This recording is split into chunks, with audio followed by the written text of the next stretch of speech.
So mainly what I was going to talk about, and this is not my information. This is not my. I did not come up with this theory or this term.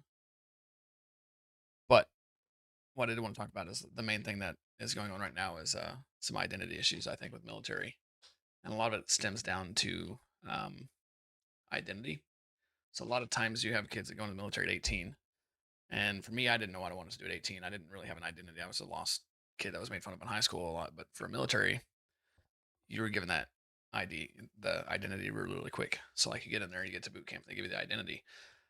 So and you carry that through your whole your whole military career, and then you leave, and that identity is not there anymore. And I strongly, this is my belief. I strongly believe there are men and women in this world that weren't meant to be sitting at a desk. They were meant to be warriors. They're meant to be soldiers. They're meant to have that stress in their lives. That's how they function normally.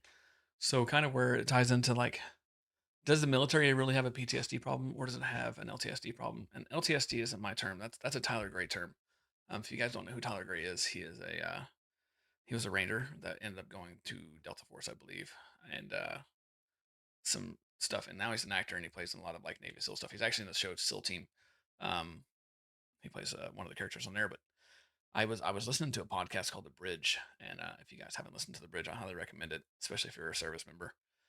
And he breaks down to like why he was self-destructing his life, and it came down to not having PTSD. Like he had the PTSD diagnosis because that's what the doctors told him, and he went and looked up. If you guys know what the DSM-4 was, a Diagnostic Statistics Manual.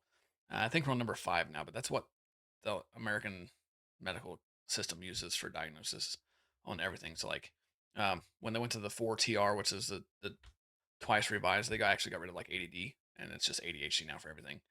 So like there's a lot of changes going through. And he went and read the diagnosis terms in there, and he didn't have PTSD. That's not what he had. He didn't have the post traumatic stress. So he started kind of thinking about it and going through things. And I could be misquoting all of this, but basically what it boiled down to is he was self-destructing his life because he didn't have stress in his life anymore. He got out of the military that had been a stressful environment the whole time, and he lost that stress. So the LTSD is the lack of traumatic stress disorder. And it's just I think that's where the issue is a lot of the men and women getting out of the military don't have the identity anymore, and they don't have that stress. And it's not just military; it's first responders, medical. Like when I leave the medical field, I have no idea what I'm going to do. I'm so used to having that high stress environment. I started in a section called skilled nursing, which is really it's fast paced, it's intense. You have people that are comatose, and you have people that are ortho. Like it just ranges, and it's really stressful. So I can tell from when I left that and went to management that I wasn't as fulfilled in my career because I didn't have that constant stress. And this is the same for police officers and the same for military. So I think the main focus in how we want to do things is like we want to build back that community and build back something that can help support that lack of stress more consistently and have a good filler and have a good way to replace the identity. So we want to focus on PTSD because yes, there is PTSD in the military, but I don't think that's the main issue. I think a lot of it is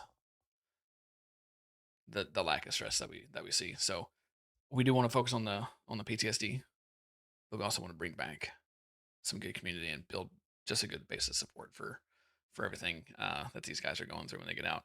And it's something that I can't sympathize, and that's why I'm so heavily involved with like when we do the podcast, I'm going to have a member with me, and the main reason is there's things that I'm not going to be able to speak about because I didn't experience it. It's the same as someone can't speak about healthcare and how dark it makes us and how numb we get to things. I can't speak for the military and what it's like to be next to a man, not so much in the foxhole nowadays, but being next to a man and then not being alive in a split second, or you end up getting in an ambush. I can't speak for that because I've never been to that. So, um, yeah, that's. I think that's probably when we do the first podcast, we will have a guest with us. I'll talk to you guys a little bit.